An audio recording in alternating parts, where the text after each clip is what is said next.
चलिए एक बार आपको फिर से लिए चलते हैं जोधपुर, जहां पर मुख्यमंत्री अशोक गहलोत इस वक्त एयरपोर्ट पर मौजूद हैं। क्या कुछ कह रहे हैं, सुनते हैं।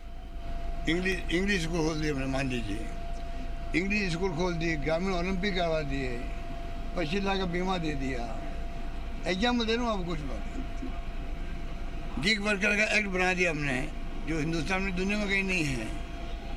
दुनिया के आर्टिकल आ रहे दुनिया के लोगों के लिए, दुनिया को ऐसा राजस्थान में जो गिग वर्कर्स का एक्ट बना है, ऐसा कानून हिंदुस्तान में हर राज्य में बने और दुनिया के मुल्कों में बने। राजस्थान का नाम लेकर के कहीं कोई आर्टिकल आप एक्सप्रेस के अंदर आप सोच सकते हो कि हम सबके लिए गर्व की बात होनी चाहिए। इस माहौल में राजस्थान में जो स्कीम आई है, सोशल सिक्योरिटी का आई है, छात्रों के लिए आई है, युवाओं के लिए आई है, किसानों के लिए अलग बजट पेश किया है।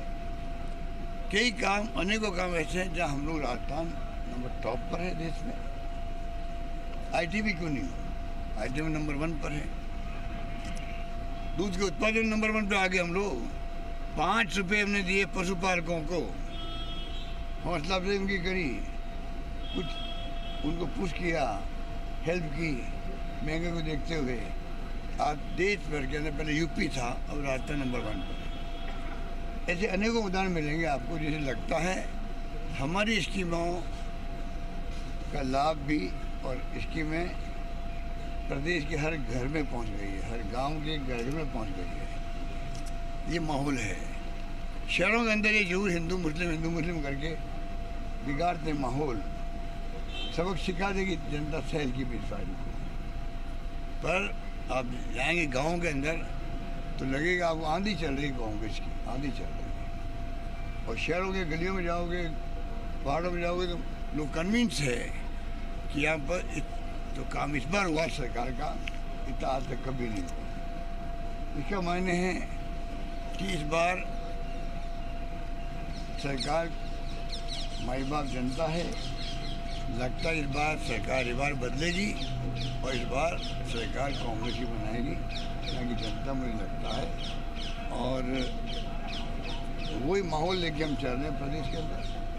हमारी टिकटों के 2 लिस्ट आ चुकी है, आप देखिएगा। सब कार्यकर्ता कन्विंस है, टिकट एक मिलता है, वो जानता है।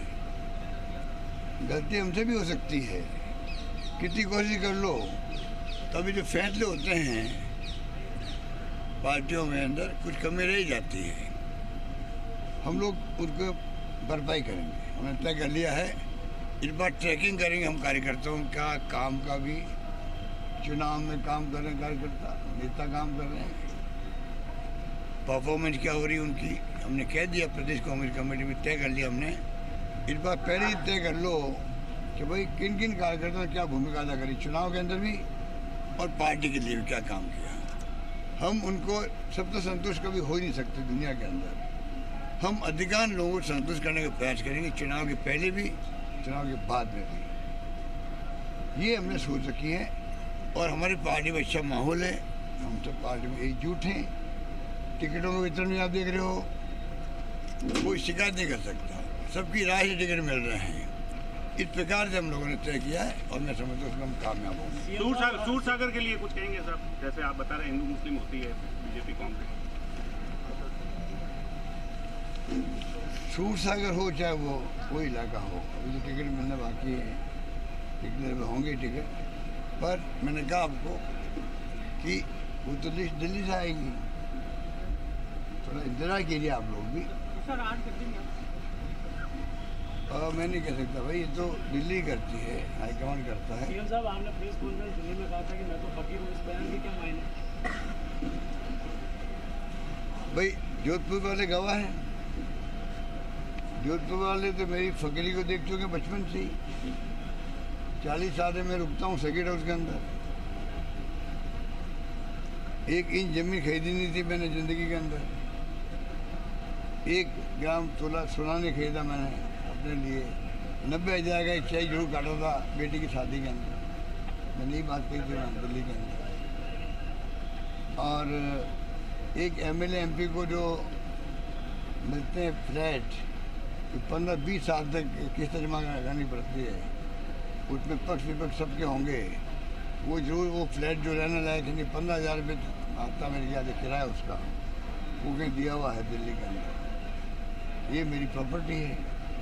तो मोदी जी ने कहा मैं अशोक गहलोत ज़्यादा ईमानदार हूँ, जब उन्होंने कहा अशोक गहलोत से ज़्यादा ईमानदार हूँ, ज़्यादा ईमानदार हूँ, इसका मतलब मुझे कहना पड़ा मैं आपसे बड़ा फ़कीर हूँ। फ़कीर हूँ, आप पता कर लीजिए, मैं उसका क्यों विश्लेषण नहीं करूँ। वो प्रधानमंत्री है, मैं तो एक राज्य का मुख्यमंत्री हूँ, पर जिस प्रकार प्रधानमंत्री तंग कर रहे हैं राज्यों को, वो उचित नहीं कहा जा सकता। जो भ्रम फैला रहे हैं, वो ट्रेनों के नाम लिख रहे हैं, खुद जाते हैं शुभारंभ के अवसर पर, वहाँ रेल मंत्री हो चाहे नेशनल हाईवे का मंत्री हो, कोई मंत्री हो, सब पीछे हैं। उनका चेहरा दिखना चाहिए देश के अंदर, प्रदेश के अंदर, अच्छी बात है। प्रधानमंत्री की मान सम्मान गरिमा सम्मान करना हमारा फर्ज है, और हम करते हैं, पर मेरे ख्याल मुख्यमंत्री में जितना सम्मान मैंने किया होगा कोरोना के वक्त में भी, कोरोना के पहले के बाद में शायद ही किसी ने किया होगा। वो खुद गवाह है, क्योंकि वो जो बैठते हैं तो मुख्यमंत्री लोग अपनी अपनी बात कहते हैं, वो मुझे कहते हैं मेरे मित्र अशोक गहलोत क्यों कहते हैं, वो क्यों कहते हैं कि रास्ते में जो काम हो रहा कोरोना के अंदर, वो प्रेरणा लेनी चाहिए पूरे हिंदुस्तान के मुख्यमंत्रियों को, वहाँ की सरकारों को क्यों कहते हैं वो। और फिर भी ज्योतिर्मय के क्या कहते हैं, जानबूझ के इन्होंने मुझे डैमेज करने का प्रयास किया, असफल प्रयास किया कि मुख्यमंत्री आए नहीं। उनको मालूम है कि जब ये जाते हैं, दौसा में गए, बीकानेर में गए, जोधपुर में आए, तो नाम का प्रोग्राम होता है उद्घाटन का, इनका नाम का, खाली वहाँ 200-400 लोग बैठते हैं, फॉर्मेलिटी होती है उद्घाटन की, बाद में साइड में मीटिंग होती, पॉलिटिकल पार्टी की मीटिंग होती, बीजेपी की बड़ी मीटिंग होती है वो। तो क्या मुख्यमंत्री 200 लोगों के लिए जाएगा वहाँ पर? जब उन्होंने कहा हमने वीसी से मैं जुड़ा हूँ, वीडियो कॉन्फ्रेंस जुड़ा हूँ, मेरा नाम काट दिया स्पीच के अंदर, मैंने ट्वीट किया, पीएम ने जवाब दिया वापस, मैंने वापस खंडन किया उसका, पर फिर भी मैंने अटेंड किया उस मीटिंग को, नाम काटने के बावजूद भी। या जब एक तरफा वीसी करते लोग, बुलवाते नहीं मुख्यमंत्री, तब भी मैं अटेंड करता हूँ। हर वीसी को मैंने प्रधानमंत्री के प्रोग्राम की जिसमें ताल्लुक होता है राजस्थान की योजनाओं का, चाहे वो बुलवाए नहीं बुलवाए स्पीच के अंदर, पर नाम तो नहीं काटना चाहिए लिखने के बाद भी, तब भी। और उसके अलावा जब भी मैं जुड़ा हूँ, चाहे भले स्पीच का नाम नहीं था मेरा, तब भी मैं सम्मान देने के लिए, प्रधानमंत्री की गरिमा को कायम रखने के लिए मैं हर विषय में जुड़ता हूँ। उनको क्या हक था जोधपुर कहने का, आज मुख्यमंत्री आया नहीं है, इसका मतलब लोगों को लगे कि भाई इतना बड़ा काम करने आए थे, यहाँ तो मुख्यमंत्री आना चाहिए था। कैसे आना चाहिए था? राजस्थान बनने से प्रोग्राम हो रहे हैं, हम कहीं नहीं जा पाते, जाना चाहते हैं, रिसीव करना चाहते हैं प्रधानमंत्री जी को, शेयर करना चाहते हैं। किया मैंने, दौसा में जब आए थे वो, हम नहीं गए तो हमने शेयर किया जयपुर जाकर। तो कहने का मतलब ये कि मुख्य वो जो प्रधानमंत्री जी बोल अपनी बात पटुता से जो मैसेज देते हैं पब्लिक को, वो अपनी पार्टी के स्वार्थ के लिए देते हैं। वहाँ वो राजनीति करते हैं, जो उनको साथ नहीं करनी चाहिए, उनको नहीं करनी चाहिए। मुझे बात का दुख है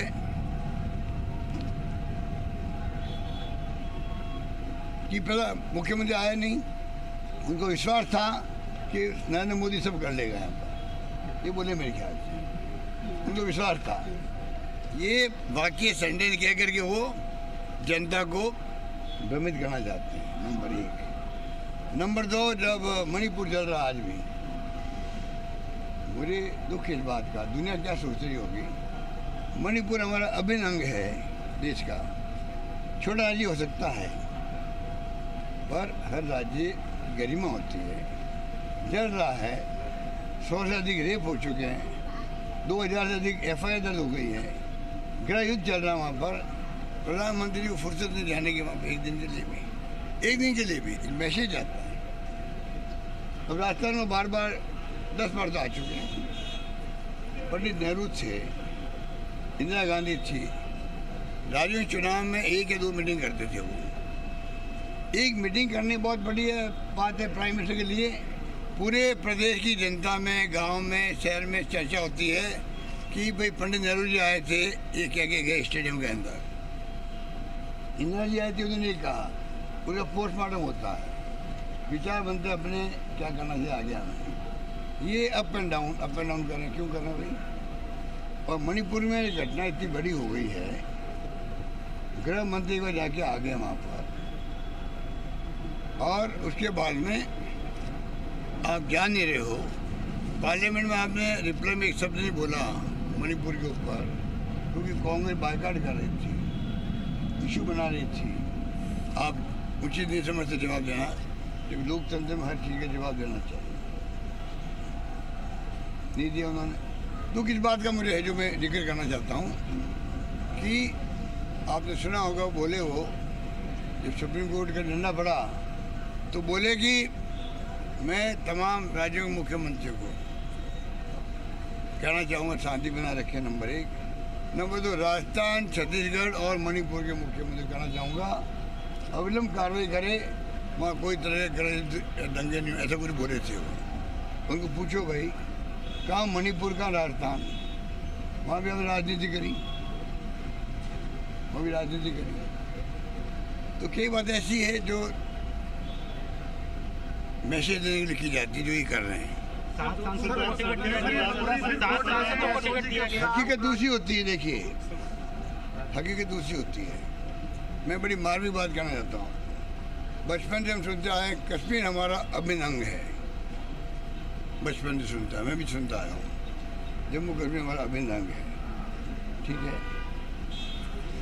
और भूकंप आ गया था, भूकंप आ गए तो मैं, मेरे जो मोमेंटो मुझे देते हैं आप लोग, समाज देता है, मैं उनको ऑक्शन करता हूँ। कारगिल युद्ध से मैंने शुरू किया, सुनामी आई तब भी किया, गुजरात भूकंप आया तब भी किया, वो तो जोधपुर में किया था हम लोगों ने। राजकुमार भंडारी जो है हमारे प्रतिदिन अखबार के हैं, इन्होंने ऑर्गेनाइज किया था। ये मैं करता हूँ। कश्मीर के लिए मैंने मोमेंटो मेरे ऑप्शन किए थे, डॉक्टर मनमोहन सिंह जी को लिया के दिए मैंने 40 लाख रुपये, ठीक है। जो मैं कहना चाहता हूँ आपको वो ये है, उस वक्त मैंने आर्टिकल पढ़ा, कश्मीर के लेखक थे या नेता थे, उन्होंने कहा भाई जब अभिन्न अंग है आपका ये कश्मीर, जम्मू कश्मीर, तो यह भूकंप बहुत भयंकर आया हुआ है। गुजरात का भूकंप आया था तब तो हजारों हाथ खड़े हो गए देश के, और जम्मू कश्मीर आपका अभिन्न अंग है, यहाँ भूकंप आ गए तो एक हाथ नजर नहीं आता हमें देश का। एक शब्द में उसे सब कुछ कह दिया। वही बात लागू होती मणिपुर के लिए। क्या मजाक लगा रखी इन्होंने, बर्बाद करे देश को, बर्बाद कर रहे हैं। और ईडी, इनकम टैक्स, सीबीआई का पूरा दुरुपयोग करें, खाली उसे खुश हैं। चुनाव आते ही ईडी घुस जाती है। तो मैं कहना चाहूँगा देश के हालात नाजुक हैं। प्रधानमंत्री जी धर्म के नाम पर राजनीति कर सकते हैं, कामयाबी हुए हैं, पर मैं उनको भी कहना चाहूँगा कि रास्ता उचित नहीं है, रास्ता उचित नहीं है। सर, केंद्रीय मंत्री रास्ता वही है जो गांधी जी ने बताया था, प्यार, मोहब्बत, भाईचारा, अहिंसा का रास्ता है, वही रास्ता है। हर धर्म, हर जाति, हिंदू, मुस्लिम, सिख, ईसाई, पारसी, जैन, सब एक मिलके चले। उसी से आज हम यहाँ तक पहुँचे 70 साल के बाद में भी। खालिस्तान नहीं बनने दिया। ये हिंदू की बात करते हैं। आज मुझे कहने लगे थोड़े दिन पहले पंजाब के लोग, सरदार लोग, अगर धर्म के नाम पर बात करते हैं, हिंदुस्तान में हिंदू की बात करते हैं, तो हम लोग सिख हैं, हम फिर खालिस्तान की बात हमारे लोगों ने मांग करके क्या गलत किया, वो ये आर्गुमेंट काम लेने लगे। तो वो खतरनाक बात है ये। केंद्रीय मंत्री सरदारपुरा से चुनाव लड़ने की नमस्कार। एसओजी के खिलाफ चालान के लिए स्टे लेने गए। एसओजी चालान पेश नहीं करे, इसके लिए स्टे लेने गए वापस। अब बताइए आप बताइए, हमारे डरपोक मंत्री को देखिए, अगर इसने गलती नहीं करी है और मेरे आरोप गलत है, अगर ये आरोपी है संजीवनी के अंदर, तो ये जमानत क्यों करवा रहे हैं हाईकोर्ट के अंदर? और अब गए हैं एसओजी चालान पेश नहीं करे, उसमें रोक लगाओ। जब आप मानते हो मुजरिम नहीं हूँ, मैंने गलती नहीं करी है, तो केंद्रीय मंत्री इतना डरपोक क्यों हैं? मैं फिर कहना चाहूँगा, उनके पास इतना इम्पोर्टेंट पोर्टफोलियो है, केंद्रीय मंत्री है, मैं तो राज्य मंत्री बना था, मैंने 4 मेरे पास हो, पर कैबिनेट मंत्री होता। इतना बड़ा पद, इतना इम्पोर्टेंट पोर्टफोलियो, क्या लाभ मिला राजस्थानवासियों को? ERCP तक नहीं कर पाए, राष्ट्रीय परियोजना घोषित नहीं कर पाए। आज मैंने कहा है कल जयपुर के अंदर, हमारे पश्चिमी राजस्थान के लोग भी ERCP को लेके इश्यू बना रहे हैं। हम जानते हैं कि पहले कोई ज़माने में अकाल सूखे पड़ते थे, हम बर्बाद होते थे, हमारे लोग गाँव के पीने के पानी, चारे के प्रबंधन, रोजगार इसी में भुगते थे। मैं तो 20 साल घुमा हूँ गलियों के अंदर, गाँव के अंदर, मेरे क्षेत्र के अंदर एज MP। आप बताइए मुझे, इंदिरा गांधी के अंदर आ गई, आज़ादी के बाद काम शुरू हो गया, जोधपुर खाली करने नौबत आती थी, एमरजेंसी योजना हमने बनवाई, ट्रेन से पानी आता था यहाँ पर। आज बता दीजिए आप, जोधपुर तो सुखी ही है राजस्थान के अंदर, 2-4 शहरों में होगा जोधपुर, पर आज पानी की बात हो, शानदार सिंचाई हो रही है पूरे इलाकों के अंदर, किसानों का कायाकल्प हो गया है। क्या वो उम्मीद नहीं करते हमारे ईस्टर्न राजस्थान के लोग, जो पिछड़े हुए लोग हैं, उस योजना को आप आगे नहीं बढ़ाने दे रहे हो, और बल्कि हमारे ऊपर दबाव है कि बंद कर दो इसको। मध्य प्रदेश को भड़का के भेज दिया सुप्रीम कोर्ट के अंदर हमारे खिलाफ, इस योजना को बंद करवा दो, काम चला उस काम को रोक दो। अब चुनाव आ गए हैं तो उनका सुप्रीम कोर्ट वकील गया अभी परसों 4-5 दिन पहले, और पेशी आगे ले ली। अब वो कहेंगे कि काम रोकवाने के लिए हम अपील कर रहे हैं, ये सुनवाई हो रही है, कोई नुकसान नहीं हो रहा राजस्थान में BJP का, वहाँ भी उनका स्वार्थ है। तो मैं कहना चाहूँगा, प्राइम मिनिस्टर के मुँह से कोई बात निकल जाए, उसके बाद में आप घोषित नहीं करो। क्या उम्मीद नहीं करते मैं हमारा सिंचाई होगी, हमारे बांध भरे जाएंगे? 53 बांध मैंने भी घोषित कर दिया वहाँ पर भरने के लिए, लोग सब कुछ हो हुए।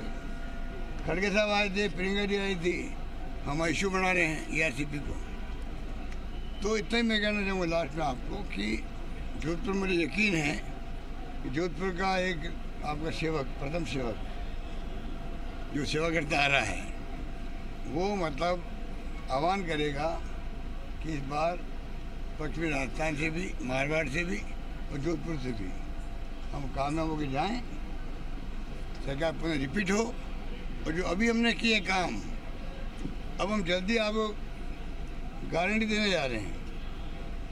अभी तो काम किए हम लोगों ने, जो हमने वादे के निभाए हैं, अब हम कहेंगे आपको गारंटी देंगे, आपको गारंटी देंगे, सरकार हमारी बनेगी तो ये आपके लिए गारंटी लागू होगी। मोदी जी भी गारंटी, जल्दी हम लोग गारंटी लागू करने वाले हैं। मोदी जी नकल कर रहे हैं हमारे। कर्नाटक में गारंटी दी गई हमारी पार्टी द्वारा, मध्य प्रदेश दी जा रही है, राजस्थान हम लोग देने जा रहे हैं, तो मोदी जी भी गारंटी पे व्याख्यान देने लग गए हैं। धन्यवाद।